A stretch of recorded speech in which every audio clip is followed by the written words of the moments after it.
Cristo, gracias por la cruz, Señor.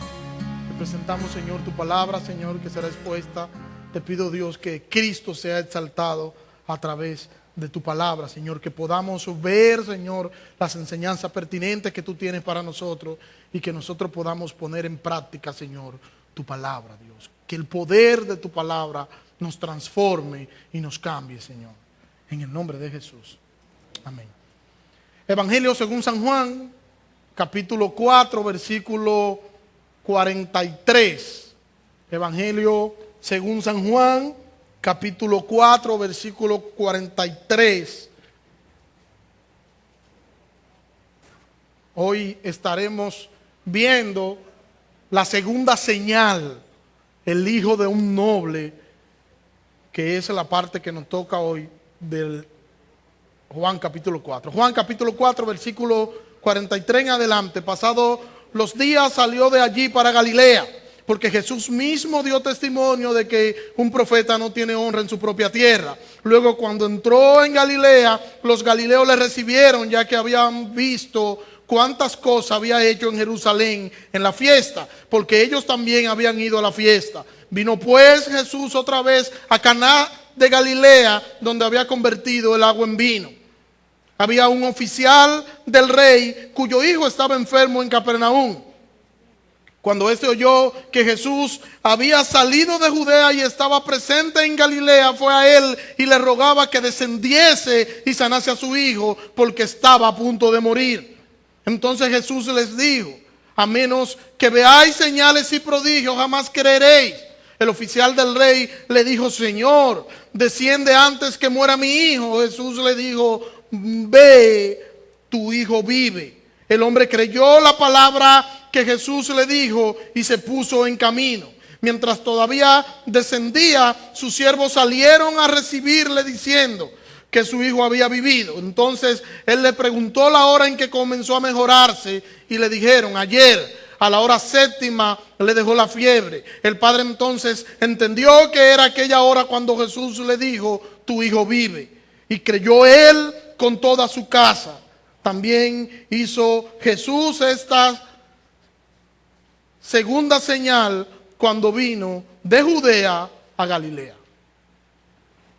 Como ya dije, vamos a ver la segunda señal. Nosotros vimos en torno a lo que es el Evangelio de Juan, vimos la primera señal, que fue cuando Jesús convirtió el agua en vino. Y en aquella ocasión estuvimos diciendo que Juan fue muy selectivo a la hora de Juan incluir las señales que iba a incluir en su libro, y que Juan nos dice de manera explícita que esas señales que él escogió, que él eligió incluir en su libro, tenían un fin y un propósito determinado, y que ese fin y ese propósito determinado era que los oyentes pudieran entender que Jesucristo es Dios y que a través de él podían alcanzar la salvación. Y vemos aquí en la parte que nos toca para hoy que Jesús se tomó 2 días en Sicar, de acuerdo a la petición de la mujer samaritana. Recuerden que la semana pasada hablábamos de esto. La mujer samaritana va y entra al pueblo, le dicen: vengan a ver. El pueblo sale y ellos le ruegan a Jesús que se quede con ellos, y Jesús se queda 2 días con ellos. Luego sale Jesús de allí y sale hacia Galilea. Y Jesús aquí nos presenta aquí el proverbio: un profeta no tiene honra en su propia tierra. Está Jesús haciendo aquí alusión a la aceptación que Jesús recibió de los samaritanos, en contraste con el rechazo que recibió y que recibiría de parte de los judíos. Los samaritanos reciben a Jesús, los samaritanos salen a buscar a Jesús, los samaritanos invitan a Jesús a que se quede con ellos en Sicar. Sin embargo, no es lo mismo, no es lo propio que hacen los judíos. Dice Juan capítulo 1 versículo 10 y versículo 11: en el mundo estaba y el mundo fue hecho por medio de él, pero el mundo no le conoció. A lo suyo vino, pero los suyos no le recibieron. El pueblo de Israel no lo recibió, el pueblo de Israel lo rechazó, el pueblo de Israel no lo aceptó, el pueblo de Israel le dio la espalda al Mesías. Sin embargo, otro pueblo que no era su pueblo, entonces sí lo recibe. Entonces aquí vemos este proverbio que usa Jesús de que un profeta no tiene honra en su propia tierra. Jesús vuelve a su región sabiendo Jesús que lo iban a recibir con cierta frialdad. Versículo 45 de nuestro texto. Luego, cuando entró a Galilea, los galileos le recibieron, ya que habían visto cuántas cosas había hecho en Jerusalén en la fiesta, porque ellos también habían ido a la fiesta. Los galileos le recibieron, pero lo recibieron por razones incorrectas. No lo recibieron por la razón correcta que ellos debieron tener luego de ellos ver las cosas que había hecho Jesús. Ellos estaban en aquel lugar cuando Jesús hizo la primera señal y ellos vieron el poder de Cristo en acción, y aún a pesar de eso, eso no había producido nada en el corazón de estos hombres. Ellos no creían en Él. Lo recibieron porque Jesús había hecho milagros. Ellos recibieron a Jesús por lo que Jesús hacía. No recibieron a Jesús por lo que Jesús era. Y así hay mucha gente hoy. Hay mucha gente hoy que quieren a Jesús, que quieren los favores de Jesús, que quieren que Jesús le sane a ellos, le sane un familiar, que Jesús multiplique sus finanzas, que le ayude con un hijo rebelde. Quieren todos los favores en cuanto a, sabiendo ellos que Jesús puede hacer muchísimas cosas, pero no se acercan a Jesús entendiendo que es el Hijo de Dios, entendiendo que Cristo es Dios y entendiendo que Cristo murió por sus pecados. No se acercan a Jesús por quien Jesús es. Más bien se acercan a Jesús por los beneficios que pueden recibir de Jesús. Y hay mucha gente hoy así, hay mucha gente hoy así incluso en las iglesias. Gente que se llama ser cristiano, gente que se llama ser creyente, gente que dice profesar ser cristiano y anda dando malos testimonios por ahí porque se están comportando como que si no fueran creyentes, y sus vidas da mucho que decir de una persona cristiana, da mucho que decir de una persona, de un seguidor de Cristo, porque ellos andan detrás de los panes y los peces, ellos andan detrás del beneficio y del glamour que es ser cristiano, pero ellos no quieren vivir ni viven conforme a la palabra de Dios. En Galilea lo recibieron porque ellos habían visto todas las cosas que Jesús había hecho en Jerusalén el día de la fiesta. Estaban recibiendo una especie de obrador de milagros. Y eso era, y ellos salieron al encuentro de Jesús por eso. Ellos vieron las cosas que Jesús hacía y salieron a encontrar no al Hijo de Dios, sino a un obrador de milagros. Hay gente que se acerca de esa manera y todavía hoy se sigue acercando de esta misma manera, buscando estos beneficios materiales, pero no interesado en la parte más importante, que es la vida espiritual del ser humano. Simplemente hay gente que va a la iglesia y va a la iglesia como si estuvieran asistiendo a un club social. Y van a la iglesia y van semana tras semana a la iglesia, y van a la iglesia como si estuvieran asistiendo a un club social. Están bien informados de todas las cosas que ellos necesitan saber. Ellos saben qué tiene que hacer un hombre para ir al cielo. Están bien informados, pero no están transformados, porque una persona transformada por el evangelio vive conforme a la palabra de Dios. El que no vive conforme a la palabra de Dios no ha sido afectado ni transformado por el evangelio, porque todo aquel que ha sido transformado por el evangelio vive conforme a la palabra de Dios. Y hay gente así hoy, gente que sabe todo lo que la iglesia hace, gente que sabe todas las cosas que giran en torno a la iglesia y en torno a las actividades de la iglesia. Saben cómo deben vivir los cristianos, y ellos lo dicen y están pendientes y dicen: no, pero tú no eres cristiano porque un cristiano no hace eso. Ellos están bien informados. Y hasta en cierto momento exigen, cuando un cristiano no se comporta de la forma adecuada, ellos le exigen comportarse como un cristiano. Pero ellos están perdidos en sus delitos y en sus pecados. Están necesitados de Cristo y de su gracia, pero están muriendo de hambre.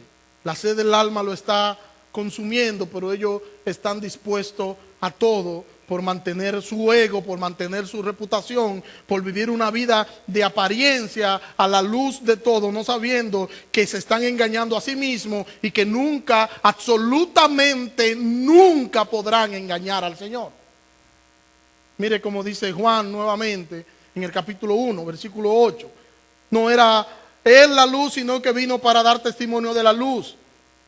Aquel era la luz verdadera que alumbra a todo hombre que viene al mundo. En el mundo estaba y el mundo fue hecho por medio de él, pero el mundo no le conoció. A los suyos vino, pero los suyos no le recibieron. Pero a todos los que le recibieron, a los que creen en su nombre, les dio derecho de ser llamados hijos de Dios, los cuales no nacieron de sangre, ni de voluntad de carne, ni de voluntad de varón, sino de Dios. Y nosotros vemos que desde ahí en adelante Juan es recurrente mostrándonos y enseñándonos no solo la deidad de Cristo, sino mostrándonos el nuevo nacimiento que es producido única y exclusivamente por el Espíritu de Dios. Versículo 46 de nuestro texto. Vino Jesús otra vez a Caná de Galilea, donde había convertido el agua en vino, y había un oficial del rey cuyo hijo estaba enfermo en Capernaum.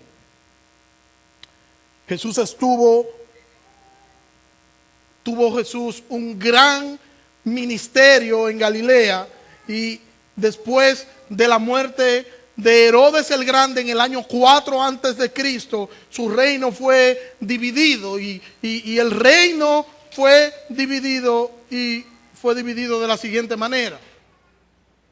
Arquelao llegó a ser gobernador de Judea y llegó a ser gobernador de Samaria e incluso parte de Idumea.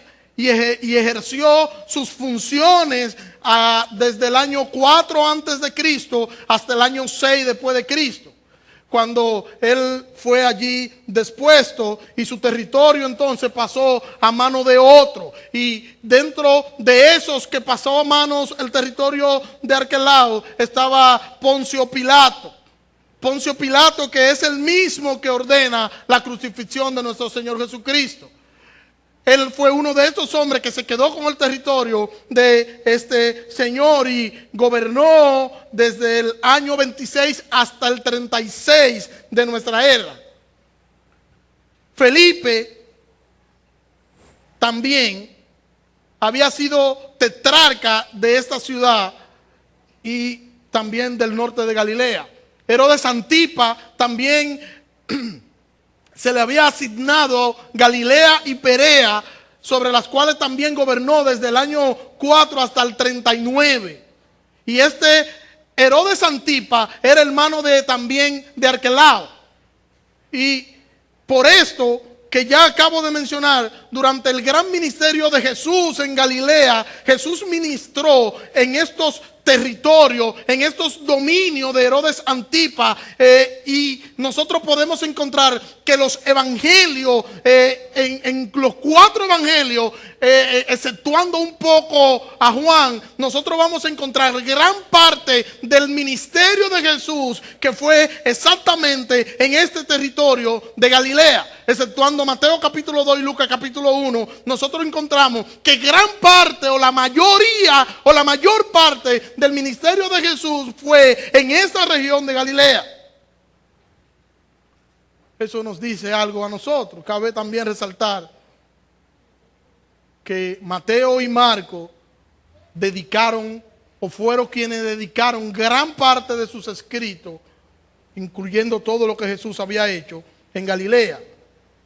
Pero debemos recordar que el evangelio de Juan es un tanto diferente. Juan seleccionó, como ya dije al principio, los sucesos de la vida de nuestro Señor Jesucristo, que Él quería mostrar su deidad y quería mostrar a Cristo como el Salvador, y quería que sus oyentes se enfrentaran a la realidad de que ese Cristo es Dios y que solo a través de Él podían alcanzar salvación y vida eterna.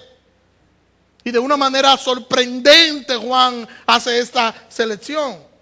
Juan da por sentado que todo el que lee su libro ya por lo menos conoce los otros 3 evangelios, y por eso Juan omite un sinnúmero de cosas, y por eso Juan omite todas las cosas que sucedieron en Galilea, y solo Juan saca este relato que nosotros tenemos en esta mañana. Juan reduce todos los sucesos que acontecieron en Galilea. Juan los reduce a 2 acontecimientos. Este que tenemos hoy, que es la curación del hijo de un noble, y la multiplicación de los panes y los peces en el capítulo 5. Esos son los únicos 2 hechos que Juan nos presenta de todo lo que aconteció en Galilea, porque Juan hace una especie de resumen, como ya dije. Y también nosotros podemos decir que la parte principal de todo esto es que Jesús se revela ahora a un círculo más amplio. Jesús ahora nos está presentando Juan, que Jesús ahora, cuando sale de Sicar, de estar allá con los samaritanos, Jesús ahora sale y Jesús se expone y Jesús se presenta, y ahora a un círculo un poquito más amplio. Ahora Jesús ha llegado a Caná de Galilea, y aquí obra un milagro, y ya Él había obrado un milagro allí en Caná de Galilea, que fue el del agua en vino. Versículo 46, la parte B dice, vino Jesús otra vez a Caná de Galilea, donde había convertido el agua en vino. Es interesante, y todo lo que Juan coloca en lo que está narrando es interesante, porque Juan quiere que nosotros nos traslademos a la primera señal, y que recordemos que la primera señal que Él ya nos presentó fue aquí, en este mismo lugar donde Jesús está ahora. Jesús está ahora en Caná de Galilea, allí donde estaba en aquellas bodas donde había hecho esa primera señal. Allí en Caná de Galilea era que vivía Natanael. La noticia de la llegada de Jesús a Caná de Galilea empezó a correr y llegó hasta Capernaum. Y es interesante eso, porque hoy alguien puede llegar a cerca de donde usted vive, puede llegar a la República Dominicana, y en China, en fracción de segundo, se dan cuenta y saben que vino alguien a visitar a la República Dominicana. Bueno, en ese tiempo no había redes sociales, no había Facebook, no había WhatsApp, no había nada de eso, y la mensajería era un tanto complicada, pero se expandió como pólvora el hecho de que Jesús ahora estaba en Caná de Galilea. Unos cuantos kilómetros estaba Jesús al suroeste de Capernaum, y en Capernaum llegó la noticia de que aquel obrador de milagro había llegado a Caná de Galilea. Esta era la ciudad de Santiago y era la ciudad de Juan, los hijos de Zebedeo. Y era un centro de recaudación de impuestos, y probablemente se cree que en aquella ciudad había un puesto militar romano. Eso nos dice a nosotros la importancia que tenía esta ciudad. Volvamos al texto. Versículo 26. Vino pues Jesús otra vez a Caná de Galilea, donde había convertido el agua en vino. Había un oficial del rey cuyo hijo estaba enfermo en Capernaum. Es posible que este oficial sea un cortesano de Herodes Antipa. La fama de Jesús se había esparcido, como ya dije, y todo indicaba que este hombre creyó en Jesús, y creyó que Jesús era una especie de profeta o una especie de obrador de milagros. Los estudiosos bíblicos coinciden que este oficial era judío por un sinnúmero de razones. Pero lo primero que nosotros tenemos que ver es que este hombre llega pero él llega por los milagros de Jesús. Lo que llama la atención de este hombre no es la persona de Jesús. Lo que llama la atención de este hombre son los milagros que Jesús hacía. Él tenía un hijo enfermo y fue donde este sanador, con una necesidad grave, porque su hijo estaba a punto de morir. Dice el versículo 27, cuando este oyó que Jesús había salido de Judea y estaba presente en Galilea, fue a él y le rogaba que descendiese y sanase a su hijo, porque estaba a punto de morir. Guillermo Hendricks nos dice al respecto.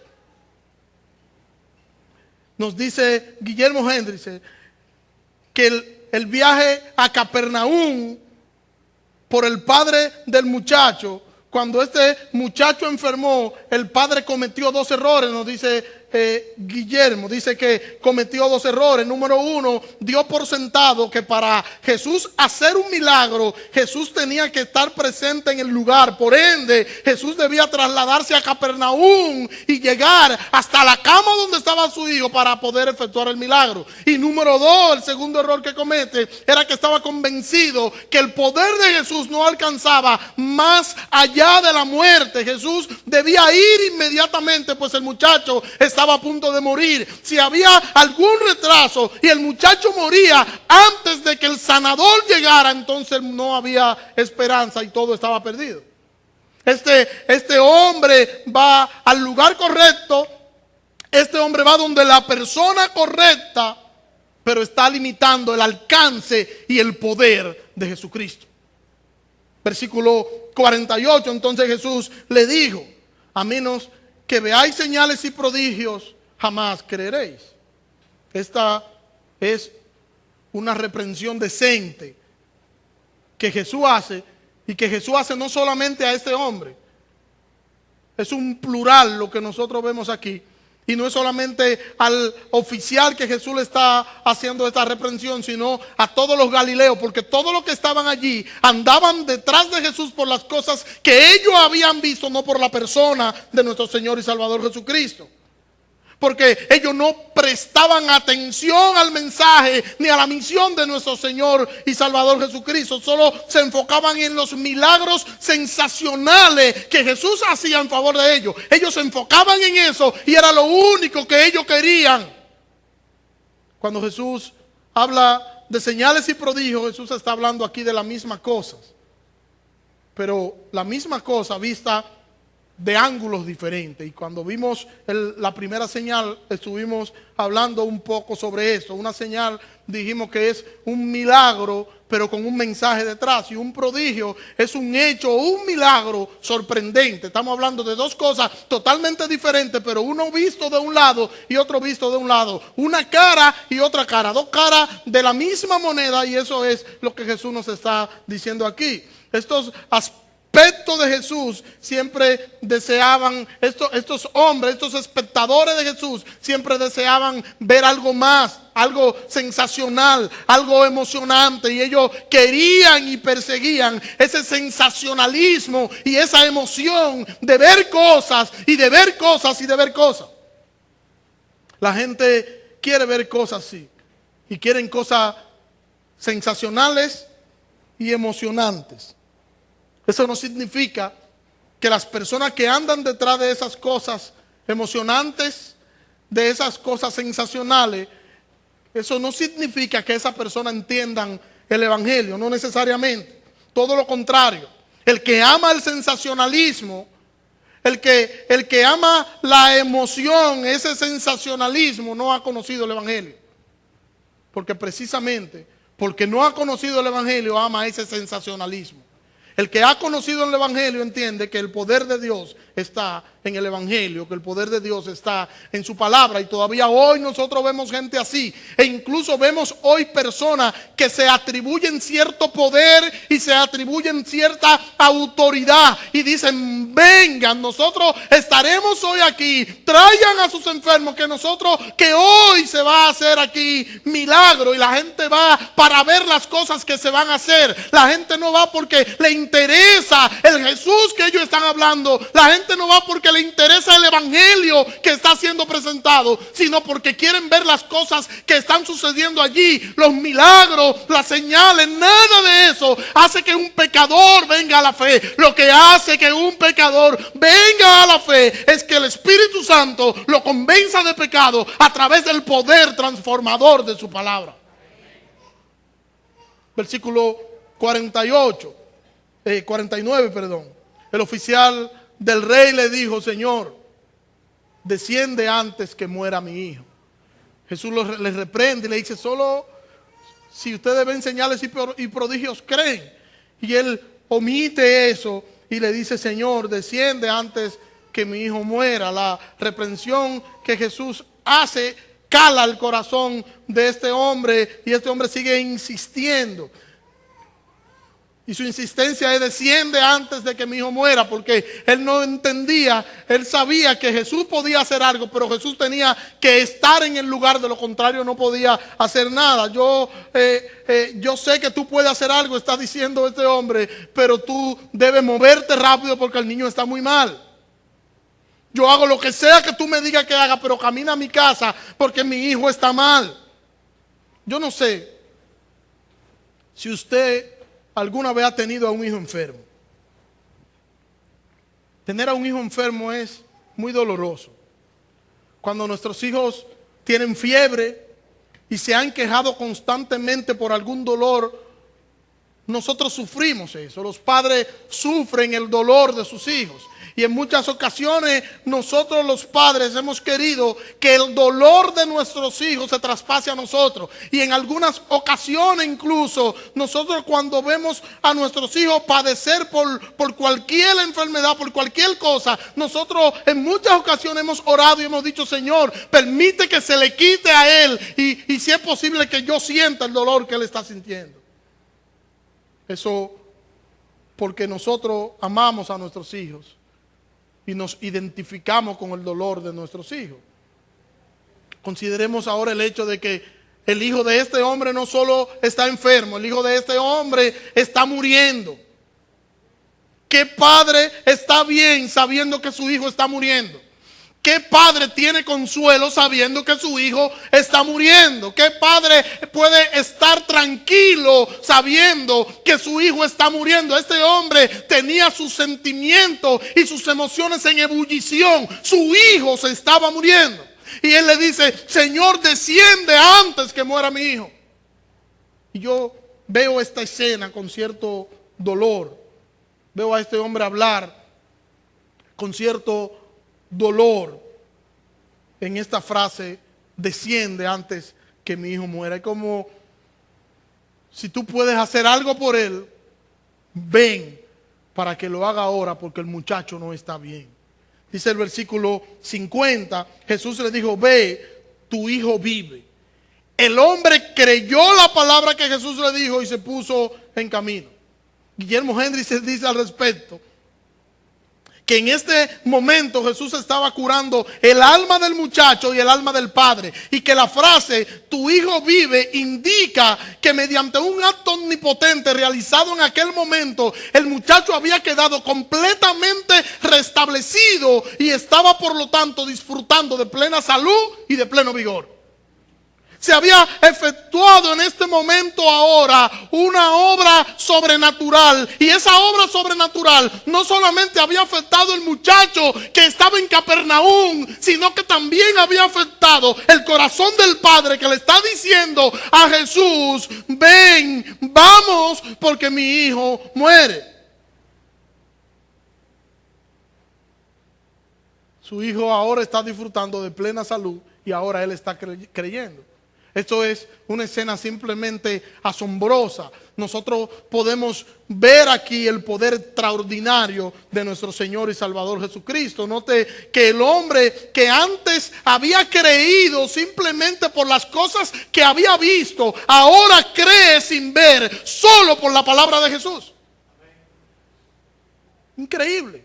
Eso solamente lo hace el poder transformador de nuestro Señor. Y Gruden dice en su teología sistemática, definiendo lo que es la omnipotencia de Dios, que dice Gruden, cito: la omnipotencia de Dios es como el poder que Dios tiene para hacer todo lo que hace, todo lo que quiere hacer, todo lo que Él decida hacer. Eso es la omnipotencia de Dios y es lo que nosotros estamos viendo aquí. Recuerden que las señales es un milagro con un mensaje detrás, y el mensaje que nosotros podemos ver aquí en esta señal, en este milagro, es la omnipotencia de Jesús, donde Juan nos está diciendo, miren aquí, Jesús obra como si fuera Dios porque es Dios. Y Él es omnipotente y tiene poder sobre todas las cosas, y nos lo deja ver de manera clara y de manera implícita. Era lo que este hombre no sabía. Y lo que este hombre no sabía era que estaba ante Dios y que Cristo podía hacer todo cuanto quisiera, porque Él tenía y tiene poder para hacer todo cuanto Él quiera hacer. Absolutamente todo. Dice el pastor John MacArthur en su teología sistemática, definiendo la omnipotencia, dice así, cito: la omnipotencia de Dios describe su capacidad para hacer cualquier cosa consistente con su propia naturaleza. Eso dice el pastor MacArthur que es la omnipotencia de Dios. Efesios capítulo 3, versículos 20 y 21. Y aquel que es poderoso para hacer todas las cosas, mucho más abundante de lo que pedimos o pensamos, según el poder que actúa en nosotros. A Él sea la gloria en la iglesia y en Cristo Jesús por todas las generaciones, por todas las edades, para siempre. Amén. Y Isaías capítulo 46, versículo 9. Acordaos de las cosas del pasado que son desde la antigüedad, porque yo soy Dios y no hay otro. Yo soy Dios y no hay nadie semejante a mí. Yo anuncio lo por venir desde el principio y desde la antigüedad, lo que aún no ha sido hecho. Digo, mi plan se realizará y haré todo lo que yo quiera. Ese es el poder, esa es la omnipotencia de Dios, de que Dios tiene la capacidad, de que Dios tiene el poder de hacer todo cuanto Él quiera. Ese es nuestro Dios. Y Juan quiere que nosotros podamos ver y que nosotros podamos contemplar aquí la omnipotencia de Cristo. A pesar de todas las cosas que se decían en el tiempo de Juan, Juan nos está enfocando a Cristo y nos está enfocando a Cristo nuevamente como Dios y como un Dios omnipotente. El Dios eterno está con nosotros. El poder de Cristo en acción nos lo está presentando Juan. Ese poder que solo se le atribuye a Dios, y con ello vuelve nuevamente a mostrarnos las evidencias de la deidad de Cristo. Cito nuevamente el capítulo 1 del versículo 1. En el principio era el verbo era con Dios y el verbo era Dios. Él era en el principio con Dios. Todas las cosas fueron hechas por medio de Él, y sin Él no fue hecho nada de lo que ha sido hecho. En Él estaba la vida y la vida era la luz de los hombres. Juan empezó su libro enfocándonos en Cristo y diciéndonos, este Cristo, este Jesús es Dios.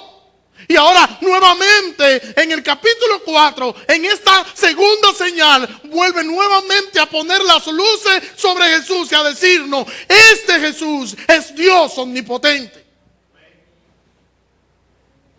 Juan no quiere que nosotros perdamos de vista la deidad de Cristo. Y detrás de este milagro, detrás se esconde esta señal, la omnipotencia de Cristo. Juan está gritando, Jesucristo es Dios. Ese es el grito que nosotros podemos ver detrás de esta señal. Jesucristo es Dios. Jesucristo es Dios. Versículo 51. Mientras todavía descendía, sus siervos salieron a recibirle, diciendo que su hijo vivía. Y es posible que al amanecer el padre saliera a Capernaum.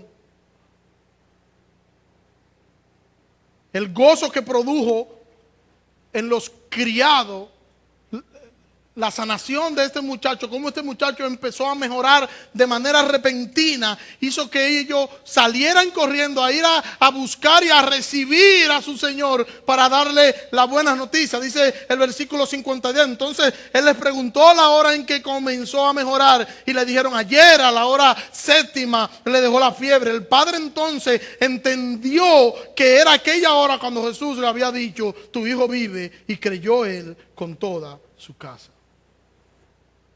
El oficial preguntó la hora y preguntó la hora en que el muchacho comenzó a mejorar, y él entonces entiende que esa fue la misma hora cuando Jesús el día anterior le había dicho: tu hijo vive. Cuando el oficial oyó la noticia, creyó, y no solamente creyó él, porque él también le dijo lo que Jesús le había dicho a su casa, y toda su casa también creyó juntamente con él. Hasta este momento el hombre tenía muchas interrogantes, hasta este momento el hombre tenía muchas dudas, hasta este momento el hombre tenía muchas cosas que preguntar. Recuerde que ya dijimos que este hombre se acercó a Jesús no por la persona de Jesús, sino por los milagros que Jesús hacía. Y cuando ese hombre ahora ve el poder de Jesús en acción, cuando ese hombre ahora ve la omnipotencia de Jesús mostrada aquí en este hecho, inmediatamente creyó él y creyó su familia. La omnipotencia de Cristo. Cristo tiene el poder de hacer todo cuanto él quiera, si esto está en perfecta armonía con su naturaleza. Cristo tiene el poder de hacer todo cuanto Cristo quiera hacer. Y quiero decirle a alguien que está aquí que no conozca al Señor: si hay alguien entre nosotros que no conoce al Señor, decirte que te acerques a Cristo. Que al igual que este hombre y su familia depositaron en Cristo su fe y su confianza para ser salvo, es lo mismo que tú debes hacer: depositar en Cristo tu fe y tu confianza para que puedas ser salvo. Juan nos presenta a Cristo como Dios, y Dios, quien vino a salvarnos, y vino a salvarnos de la condenación del pecado. Juan quiere que nosotros veamos esto y que podamos entender que solo a través de Cristo podemos alcanzar salvación y vida eterna. Cristo vino a sustituirnos en la cruz y a darnos, mediante su muerte y su resurrección, la paga del pecado es muerte, dice la Biblia, pero que el regalo de Dios es vida eterna en Cristo Jesús, Señor nuestro. Solamente Jesucristo puede limpiar al hombre de sus pecados. Y hoy nosotros te damos las palabras de Cristo, las palabras poderosas de Cristo que pueden dar vida, la palabra poderosa de Cristo que pueden sanar, que pueden dar esperanza. La palabra de Cristo: solo cree y confía, solo acércate a Cristo confiando en su sacrificio en la cruz, solo reconoce tu condición pecaminosa acercándote a Jesús, no como un milagrero, acércate a Jesús como el único mediador entre Dios y los hombres, acércate al Mesías enviado por Dios para quitar el pecado, tal y como nos dice Juan: he aquí el Cordero de Dios que quita el pecado del mundo. Acércate al único que puede limpiarte de todos tus pecados. Quiero leer Efesios nuevamente, capítulo 1, versículo 17. Pido que el Dios de nuestro Señor Jesucristo, el Padre de gloria, os dé espíritu de sabiduría y de revelación en el pleno conocimiento de Él, habiendo sido iluminados los ojos de vuestro entendimiento, para que conozcáis cuál es la esperanza a que os ha llamado, cuál es las riquezas de la gloria de su herencia en los santos, y cuál la inmensurable grandeza de su poder para con nosotros los que creemos, conforme a la operación del dominio de su fuerza. Dios la ejerció en Cristo cuando lo resucitó de entre los muertos y le hizo sentar a la diestra en los lugares celestiales, por encima de todo principado, autoridad, poder, señorío y todo nombre que es nombrado, no solo en esta edad, sino también en la venidera. Aunque todas las cosas las sometió Dios debajo de sus pies, y le puso a él por cabeza sobre todas las cosas para la iglesia, la cual es su cuerpo, la plenitud de aquel que todo lo llena y todo lo puede en todo. Cristo es el Todopoderoso, a quien se le dio el nombre que es sobre todo nombre, y la iglesia es el cuerpo de ese Cristo que es Dios, que es omnipotente y que es Dios sobre todas las cosas, que manifiesta y hace lo que quiere, cuando quiere y como quiere, de acuerdo a su naturaleza. Nosotros somos el cuerpo de Cristo. Y si Cristo obró en favor de uno sin ser su hijo, imagínense cuánto más de nosotros. Nosotros debemos entender como iglesia que nuestro Dios tiene el poder y la capacidad de hacer todo cuanto Él quiera hacer. Nuestro Dios tiene el poder, la autoridad de hacer todo cuanto Él quiera, siempre y cuando ese todo esté de acuerdo con su voluntad. ¿Qué te preocupa? ¿Cuáles son las cosas que te quitan el sueño? ¿Cuáles son las cosas que tú entiendes que debes hacerla o sí, no tienes opción? ¿Cuáles son las cosas que te hacen sentir mal? ¿Cuáles son las cosas que tú entiendes que tienes que resolver rápido y que tú necesitas un milagro de Dios en tu vida? Bueno, solo tengo para decirte que tu Cristo, que tu Dios es todopoderoso y que va a hacer en ti conforme a su voluntad y en el momento oportuno que Él lo considere.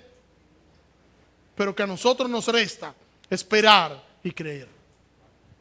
Esperar y creer en nuestro gran Dios y en nuestro gran Salvador. Versículo 54, Juan termina diciendo: también hizo Jesús esta segunda señal cuando vino de Judea a Galilea. Juan utiliza en su libro 8 señales, y estas 8 señales como prueba de que Jesús es el Mesías. Tanto la primera señal como la segunda señal fueron hechas aquí en Galilea, como ya hemos dicho. La asombrosa manifestación del poder de Jesús llevó a un hombre a que se acercara, no solo por las señales, sino por fe genuina, porque Cristo tiene el poder de generar en el hombre perverso y pecador el nuevo nacimiento. Y vemos como Juan nos presenta aquí en esta señal la omnipotencia de Cristo y nos deja ver claramente que Él es el Hijo de Dios. Nos deja ver claramente que Él es el Hijo de Dios. Y también nos deja ver que para Él no hay distancia. Cuando Dios quiere mostrar su amor y cuando Dios quiere mostrar su poder, no hay distancia para nuestro Dios. Y por ello nosotros debemos estar confiados, por eso nosotros debemos estar seguros. Nosotros que hemos creído, nosotros debemos estar confiados y debemos estar seguros. Podemos descansar en la providencia de nuestro Señor. Nuestro Señor todo lo puede, descansemos en Él. Nuestro Señor es todopoderoso y no hay nada, absolutamente nada imposible para nuestro Dios. Nada hay imposible para Él. Podemos descansar en nuestro Señor. Y nosotros debemos militar reconociendo el poder asombroso de nuestro Cristo y sabiendo que su voluntad ha de cumplirse en nuestras vidas. Su voluntad de cumplirse en nuestras vidas. Y que sea que nosotros vivamos o sea que nosotros muramos, como dijo el apóstol Pablo, nosotros somos del Señor. Nuestro Dios tiene cuidado de nosotros. Y cuando nuestro Dios permite cosas en nuestras vidas, no es porque Él no tiene el poder para hacer lo contrario, es porque Él está formando la imagen de su Hijo Cristo en nosotros. Cuando tú veas el dolor que te está afectando, cuando tú veas las crisis que te están afectando, cuando tú veas la tormenta que te estén afectando, cuando tú veas que se ha levantado una gran tempestad, no mire hacia afuera, mira hacia adentro y empieza a ver a Cristo a través de las cosas que te suceden. Empieza a ver a Cristo en las cosas que te suceden, porque es Cristo quien está haciendo y quien está produciendo el dolor para formar en ti la imagen suya. Y voy a concluir mencionando una anécdota que la he utilizado otras veces. Alguien va al salón donde está un escultor y logra verlo con un trozo de piedra, y de allí él empieza a dar cincelazo y a darle la figura y la forma de la cabeza de un león. Y mientras él está allí, aquella persona le está contemplando, y cuando el hombre ya casi ha terminado su obra, él se le acerca y le dice: ¿Cómo es que tú logras de un simple pedazo de mármol tú sacar una cabeza de un león? Y este escultor simplemente le dijo simple: yo solo tomo el trozo de mármol y empiezo a quitar todo lo que no se parece a la cabeza de un león.